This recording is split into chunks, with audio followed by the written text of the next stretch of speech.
Okay guys, welcome back sa aking channel. Ito na po yung ating part 2 ng TMX 125 engine assembly. So, kung bago pa lang po kayo sa aking channel, huwag niyo pong kalimutang mag-subscribe at i-hit niyo po yung notification bell para updated po kayo sa ating mga video. So guys, simulan na natin.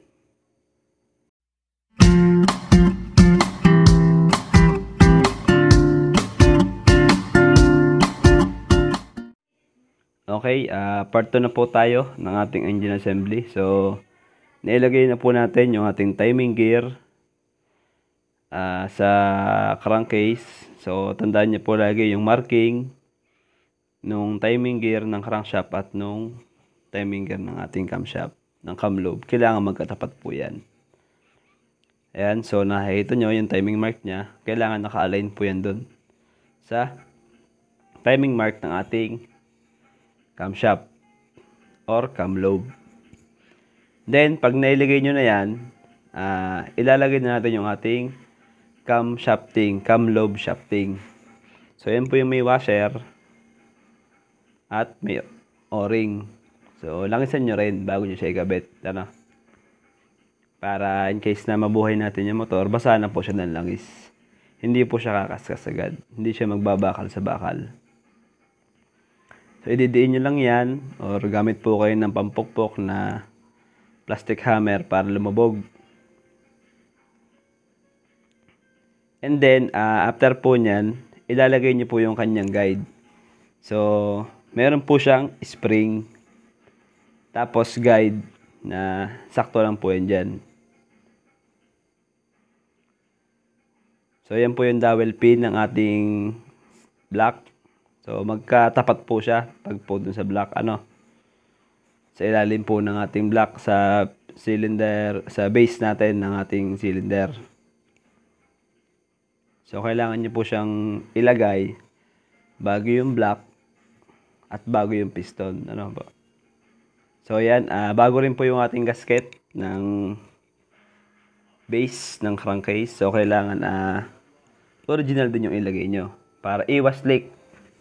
And then, syempre, linisin nyo rin yung surface ng ating base.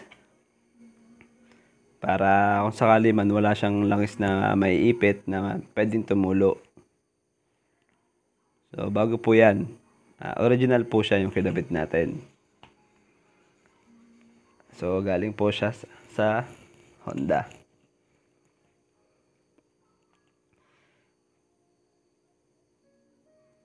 Ito na po yung guide na sinasabi ko, So, spring, ilalagay nyo siya sa cam shafting ng cam lobe. And then, yung kanyang guide. Yan po yung guide niya, yung nagtutulak sa spring para hindi po siya magalaw. Yung ating cam shafting. Then, pag naikabit na, ilagay nyo na yan, ikakabit na natin yung piston. So, yung piston ring niya, nakakabit na. Hindi ko na tinanggal, So, linisin nyo rin yung carbon bago nyo siya ikabit. Tapos, lagyan nyo siya ng oil, timing gear, pati po yung small end ng ating connecting rod. Diyan po kasi ipapasok yung pin, yung piston pin. So, kailangan langisan nyo siya bago nyo siya ikabit, Sa paglalagay po natin ng piston, meron siyang pacing. Yan, yung intakes na nakalagay sa ibabaw ng piston, dito po siya ilalagay sa side ng intake. So, dun po yan sa may tapat ng carburetor. So, dapat dun po siya nakapasok. So, hindi po siya pwedeng magkabaliktad. Kasi po ang ating piston ay naka-offset sa intake side. So, ipapasok na lang po yung pin. And then, ilalagay nyo yung circlip. Piston pin clip. Yan. So, pag ilalagay nyo po yan, lagi nyo po tatandaan. Pag magkakabit po tayo ng circlip na ilalagay natin sa piston, kailangan lagyan nyo po ng basahan doon sa butas ng crankcase. Kasi posible po yan na sumala yung kabit nyo, malaglag siya sa loob ng transmission. So, babaakin nyo na naman. So, ibas po tayo sa ganun. So, meron naman yan, kung nalalaglag, meron naman tayong tools na yung magnetize. So, pwede natin siya makuha. So, mas maganda, para sigurado, lagyan nyo siya ng basahan. Tapos, siguraduhin nyo na yung pagkakabit ng clip, hindi siya tatalsik. Ano po, i-secure nyo lang siya ng daliri nyo. O kaya gamit ko ng long nose para hindi siya tumalas. Para mahawakan nyo siya ng ayos. Ano? So, initial, pwede nyo siyang kamayin. Ano po? Ilalagay nyo. Yung pong pinaka-nguso nung clip, huwag nyo itatapat dun sa hukay. Kasi pwede po siyang matanggal. So, kailangan yung katawan po niya nakatapat dun sa hukay nung piston. And then, pag naitama nyo siya ng gamit lang kamay, daliri, itutulak nyo siya ng long nose para tumama yung piston ring sa groove ng piston. Piston clip sa groove ng piston. So, nakahit nyo po yung hukay, huwag nyo po doon ilalagay huwag nyo natapat yung sunong yung pinagputulan ng piston ring. So, yan yung gaya sabi ko kanina, meron po siyang dowel pin, bago niya ikabit yung gasket natin. Ang dowel pin po niyan, magkatapat po sa ilalim, And then, yan po yung ating cylinder block, cylinder comb. So, bago niyo siya ikabit, lagyan niyo po muna siya ng langis. Para sa pagkakabit natin, hindi po magasgas yung ating cylinder wall. Kasi matalas po ang gilid ng ating piston. Sa pagkakabit po niyan, dahan-dahan niyo po siyang ipapasok. And then, yung piston ring na nakalagay sa piston, itutulak nyo lang po siya ng daliri nyo. So, kailangan yung align po ng ating piston ring, yung pong kanyang gatla, hindi siya magkakatapat. Yung ating oil ring, second ring, at top ring. So, kailangan yung pong gatla niya, hindi po siya magkakatapat. I-akma nyo po siya ng pa-letter Y. Para yung pong ating langis ay hindi tumagos sa ibabaw. Kasi pag magkakatapat po yan, lulusot po yung langis natin, uusok po yung ating motor. And then, bago niya siya ilubog, yan, yung kanyang cam follower, kailangan, magkahiwalay para hindi tumukod sa cam lobe, So, dahan-dahan nyo siyang ipapasok, Tapos, kailangan yung pong ating piston ay nakatap dead. And then, after po nyan, ilalagay na po natin yung ating cylinder head. So, meron din po siyang dowel pin. Yung dowel pin naman po niya ng ating cylinder head, hindi po siya magkatapat. So, magkasaliwa.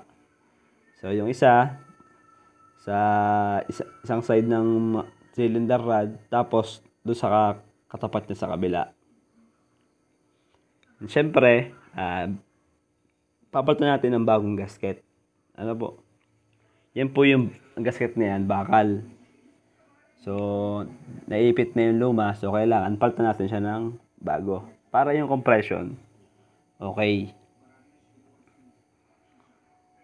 So, kailangan lang po ulitin ko po, nakatap dead po yung ating piston, nakataas. Sagad po siya dun sa taas, Ayan. Bago nyo ikabit yung cylinder head.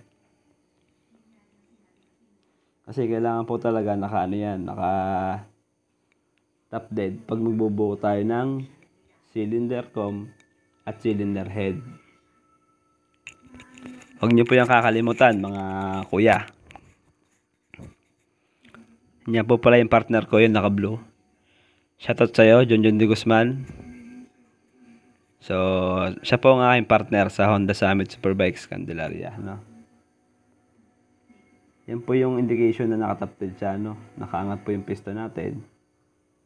Tapos yung konya, diretso po siya nakaharap po sa taas. So yan, ikabit na natin yung cylinder head. Siyempre, huwag niyong kalimutan linisin yung ilalim ng chamber. Yung chamber po, yun po yung pinaka-space ng cylinder head at saka nung cylinder cam natin. Doon po sinusunog yung gasolina, yung mixed, air and fuel mixture. Doon po sinusunog ng ating spark plug. And then, after po natin mailagay yung ating cylinder head, ilagay nyo na po yung ating push rod. So, sa push rod, sa paglalagay, ingat lang po kayo dahil pwede pong mahulog yan. Pag sumala, doon sa cam follower. Kasi yung cam follower natin, meron siyang parang nakasalo. So, kailangan doon yun po siya itatama. Ano po? Kasi, pag sala po yung lagay natin, basta nyo siya inilagay, pwede po siyang mahulog. And then, yan, yung pong ating rocker arm, pag ilalagay nyo siya, meron po yung dalawang dowel pin sa magkabilang gilid, no? So, kailangan i-align nyo yung dowel pin sa butas pag ikakabit nyo siya. And then, i-align nyo rin yung rocker arm sa push rod. Yan, gamit po tayo ng long nose.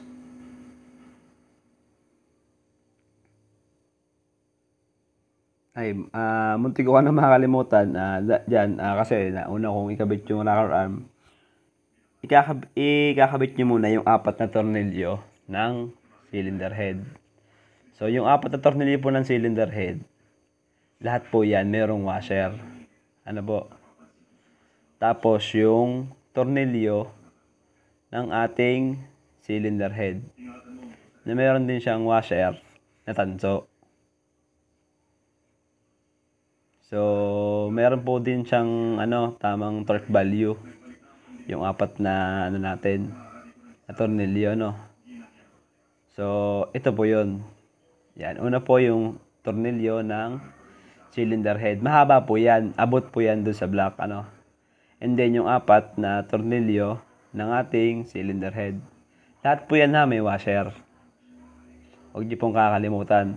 Kasi minsan yung washer na iiwan doon sa head, na itumba natin yung head, nalaglag yung washer. So, i-check nyo pong maigi, 12 mm po ang sukat ng tornilyo ng ating cylinder head. 4 po yan. So, meron po yan torque value, hindi po nagkakamali. Base po sa manual, 32 Newton meter. And then, ito naman pong tornilyo ng cylinder head, yan po yung 21 Newton meter. So, kailangan nyo lang po siyang i-secure sa pag-iikpit, no? Criss-cross din po lagi, criss-cross. Huwag po yung magkatapat yung uunahin natin. Saliwaan po yung ating pag-iikpit. Para maganda po yung lapat ng cylinder head sa ating cylinder comb. Hindi po kakalimutan yan,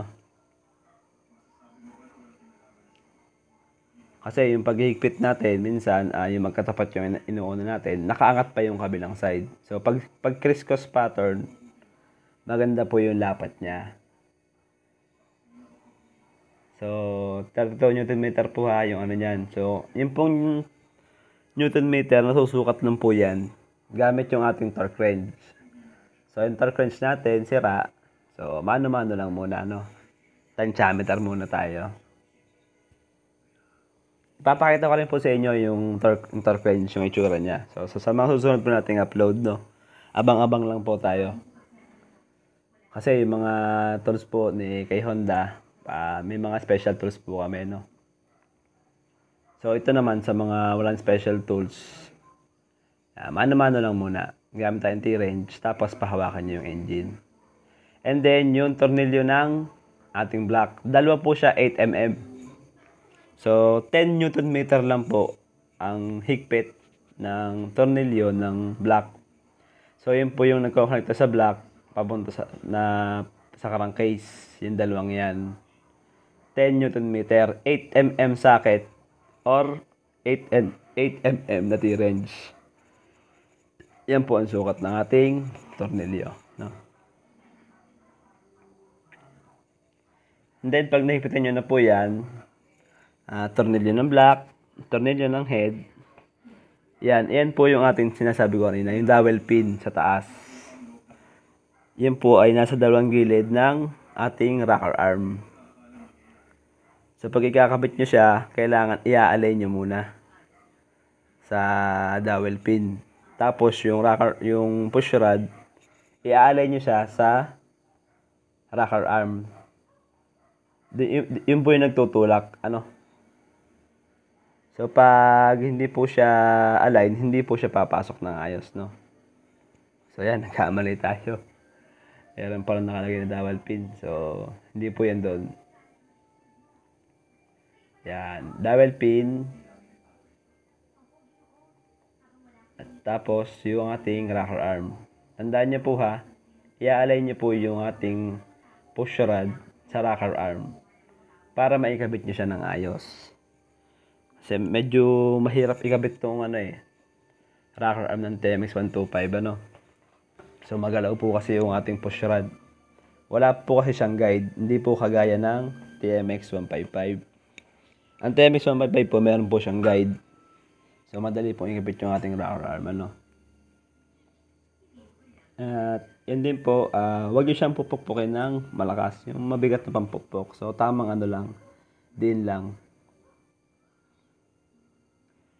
And then yan po yung tornilyo ng ating cap, ng ating rocker arm. Tatlo po yan. 12mm po ang sukat yan. Gagamit po tayo ng 12mm na T-wrench or box wrench. Yung torque value niyan, kung hindi rin po ako nagkakamali, ayon sa libro, 18 Newton meter. Tatlo po yan. So kailangan maganda rin po ang pagkakalapat, ano. So unahin nyo po yung sa dalawang gilid, tapos yung gitna. And then pag po nahikitan nyo na yan, yung tatlong tornilyo ng ating pwede nyo nang ilagay yung ating cylinder cap. Yun po yung pinaka takip ng ating cylinder head, no. Ang torque value po ng tornilyo ng cap ng TMX 125 Alpha ay 10 Newton meter. So ipapakita ko rin po sa inyo paano malaman yung torque value ng isang tornilyo gamit lang po yung caliper. And then next po, yung ating left side. So sa stator side tayo, no. So yan po yung starter gear natin ng starter motor. So yung pa starter ratchet kung tawagin. So meron po siyang dalawang washer sa likod at sa harap. Na yung po malaking gear, mas madaming ngipin, nakatapat po sa gear ng magneto. So siya po yung nagdadala pag pinch button natin. Siya po yung nagpapaikot dun sa one way na gear na nasa likod ng magneto. So sa pagkakabit po ng magneto, kailangan naka-align po sa konya yung gatla ng ating magneto, no. So sa pagkakabit po niyan, kailangan pasok po yung ating gatla ng magneto sa konya, ano. Huwag niyo pong kakalimutan yan, mga guys. So kailangan naka-align yung konya. And then syempre, naka-top dead pa rin, ano. Top dead center. And then, ikabit natin yung tornilyo ng magneto. So, si TMX po, tornilyo po siya, hindi po siya nut. 14mm po ang sukat ng ating tornilyo. So, gamit po tayo ng 14mm na socket or kaya T-wrench. So, sa paghihigpit po niyan, iwasan po natin yung impact drive. Yung dihangin na kasi pwede siya ma-overtorque. May specified torque din po yan, ano. So, gagamit po tayo dyan ng pangontra. Yan, yun po yung flywheel holder, no. Ikabit po natin sa may tapat nung, yung kuntel na tinatamaan ng pulser. And then, ikalang lang po natin sa ating engine stand. At saka nyo siya hihigpitan ng 14mm na socket, box wrench or T-wrench, ano. So, mano-mano lang po yung paghihigpit natin. Wag po tayong gagamit ng impact drive. So, yan. Kailangan nyo lang po siyang kontrahin. So, sa mga wala naman pong tools na kagaya niyan, yung flywheel holder. So, yung iba, kinakalangan ng flat screw dun sa, sa kontil nung So medyo delikado po yun, ano. Mas maganda mag-provide po tayo ng flywheel holder. And then after po niyan, yung pong dowel pin ng ating left side crankcase cover, ilalagay po natin yan, ano, bago po yung gasket. So, kasi para yung pagkakabit natin ng gasket, hindi po siya gagalaw, ano. Tapos yung gasket natin, kailangan bago rin. Mas maganda po, preferred natin, original na gasket po yung ikabit natin, ano, para iwas leak. Yung gasket, pwede nyo rin siyang lagyan ng grasa para kumapit siya dun sa crankcase natin. Kasi minsan pag ikinakabit natin yan na tuyo, na wala siyang grasa, nalalaglag po siya. So, kailangan makapit po siya. Ayan, tulad yan, no? Nalalaglag po siya, no? So, mas prepare ko, lagyan nyo siya ng grasa. Pahidan nyo ng grasa para tapat yung butas ng gasket sa tornilyuhan. Kasi pwede rin pong maipit yan pag nilagyan natin ng cover. Tatagas po yung langis sa side cover natin. So, ang ginawa ko po, nilagyan ko po siya ng grasa. Hindi naman po masama yan. And then, after nyo po siyang lagyan ng grasa, pwede nyo na siyang ikabit sa ating left crankcase. Makikita nyo yan, pagkakabit natin, yan. Fix na po siya, hindi po siya gagalaw, hindi po siya nahuhulog. O kung pwede, itagilid nyo yung makina. And then yan, yung cover, linisin din natin yung yung surface ng cover ng ating magneto. Para in case walang bukol, walang mga nakadikit na iwan na gasket, para iwas leak. Itatapat nyo lang po yung yung butas ng starter gear dun sa butas ng cover. Yan. Tamang lang, pasok lang. Yung siyang pupukin na malakas. Kasi madali naman po yung ikabit. So yun yung nakalimutan natin, yun yung guide ng gear ng magneto. So ikakabit nyo po yan. Meron po siyang 8mm na tornilyo. Diyan po sa left side. So yun po yung ating guide ng gear ng magneto. So huwag nyo pong kakalimutan yan, Ako nakalimutan. Bago natin ikabit yung cover.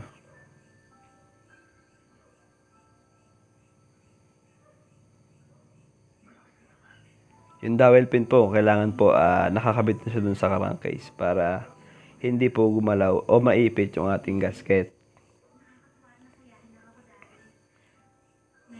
Isa pa yan, bago nyo sa kakoberan, ikabit nyo yung ating gear shift indicator. So, yun po yung sensor ng indicator. Meron po siyang parang kontil na kailangan nyo pong itapat dun sa guhit ng ating shifting drum. Yun po yung pinaka-timing niya. Yung kontil, meron po siyang guhit doon. Ipapasok nyo po yan doon. Kasi hindi po siya papasok ng ayos pag hindi nakatapat doon sa guhit. So, yan pong position na yan, naka-neutral position po siya. So, lahat po ng wire na yan ay ground wire. So, iwasan nyo siyang maipit pag lalagyan nyo ng cover. Para in case na naikabit nyo siya, hindi siya mag-grounded. Kasi pag nag-grounded dyan, iilaw po yung maiipit na wire. So, kung tersera man or kwarta. Yan. Yun po yung guide na pinaglalagyan ng ating wire ng gear shift indicator. So, meron po siyang parang guide na stainless na may 8mm na tornilyo. So, iaangat nyo lang po siya. Doon nyo po siya ipapasok bago nyo siya ipitin nung guide. So, ingatan nyo lang na wag maipit. Kasi, yun nga, ground siya. Didikit siya sa body ground. Iilaw yung gear na maiipit. So, iwasan nyo yan. Kasi yung motor natin, lahat po yun. Ground yung neutral natin at 1, 2, 3, 4. Yung indicator po, ground wire po yan. So, sa pagkakabit po niyang cover, itatama niyo yung wire ng stator tsaka ng gearshift indicator doon sa pinaka-guide na merong 8mm na tornilyo. And then, sa pagkakabit po ng tornilyo ng ating left side crankcase cover or cover ng magneto, meron po siyang dalawang mahabang tornilyo. So, yung inuna ko po dyan, yun po yung tornilyo sa may starter. Kasi nakatago po siya. Yun na po yung unahin nyo, no? Para kahit patakloban nyo siya nung cover nung starter, hindi siya malilimutan, ano? Yun po yung dalawang unang mahaba. Lagi pong tandaan, yung pong paghihigpit natin, ating unahin sa dowel pin para maganda po yung lapat ng cover. So, yan pong isa. Yan po yung pares po yan. Magkasing haba po yan. Ano? Then the rest, yung ibang tornilyo, magkakasing haba na. Except lang po dun sa una natin inalagay. Kasi medyo maikli po siya. Yan po yung nasa loob po nung starter. So, once po na nilagay natin yung dalawa sa dowel pin, isunod na po natin yung mga natitira. 8mm po ang sukat ng tornilyo. Gagamit lang po tayo ng T-wrench na 8mm or socket para maigpitan. 10 Nm din po ang torque value ng ating tornilyo ng left side crankcase cover. So once po na naigpitan na natin, criss-cross pattern din po ang kailangan natin gawin para maganda po yung lapat. Siyempre, magsisimula tayo sa may dowel pin. Yan po unang dalawang inuna ko, yan po yung may dowel pin. Tandaan nyo po yung dowel pin na ako nakalagay. Para yung paghihigpit natin, maganda yung lapat. At laging criss-cross. Ulitin ko po ha, criss-cross pattern. Para maganda po yung lapat. Kasi pag one-sided lang po yung paghihigpit nyo, aangat po yung kabilang side, and then pwede pong ma-lost thread or masira yung ating tornilyo. Kaya maganda po, criss-cross pattern. Salitan po siya dun sa kanyang katapat. So yan guys, after po nyan, yun na yung cover ng ating magneto na ikabit na natin. Nahigpitan na natin lahat ng tornilyo. Ilalagay niyo po yung natin yung wire ng stator dun sa guide na merong stainless at merong 8mm na tornilyo. Iwasan nyo lang siyang maipit.